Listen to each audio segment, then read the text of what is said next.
ইরানের পারমাণবিক কর্মসূচি কি সত্যিই ধ্বংস হয়ে গেছে? ইসরায়েল ও যুক্তরাষ্ট্রের দাবির পেছনে কি পুরো সত্যটা আছে, নাকি আকাশ থেকে বোমা পড়লেও মাটির নিচে রয়ে গেছে আরো ভয়ঙ্কর বাস্তবতা? আজ আমরা কথা বলছি সেই প্রশ্নগুলো নিয়ে, যেগুলোর উত্তর দিচ্ছে খোদ আন্তর্জাতিক পরমাণু শক্তি সংস্থা IAEA।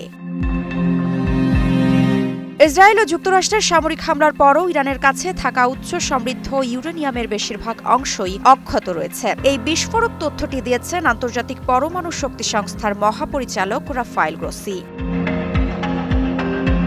রাশিয়ার রাষ্ট্রীয় সংবাদ মাধ্যম RIA নভোস্তিকে দেওয়া একান্ত সাক্ষাৎকারে গ্রোসি স্পষ্ট করে জানিয়েছেন, ইরানের পারমাণবিক স্থাপনাগুলো ক্ষতিগ্রস্ত হয়েছে ঠিকই, কিন্তু যেটার সবচেয়ে গুরুত্বপূর্ণ সেই উচ্চ সমৃদ্ধ ইউরেনিয়ামের বড় অংশ এখনও ইরানের হাতেই রয়ে গেছে, এবং এই বাস্তবতাই এখন সবচেয়ে বড় উদ্বেগ সৃষ্টি করেছে।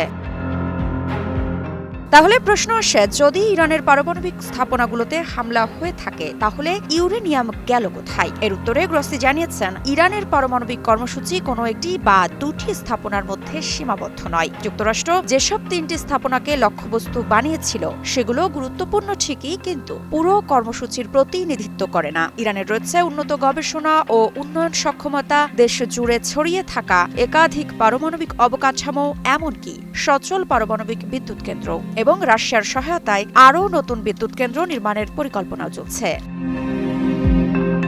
অর্থাৎ একটি বা কয়েকটি স্থাপনায় বোমা ফেললেই ইরানের পারমাণবিক সক্ষমতা শেষ হয়ে যায় না।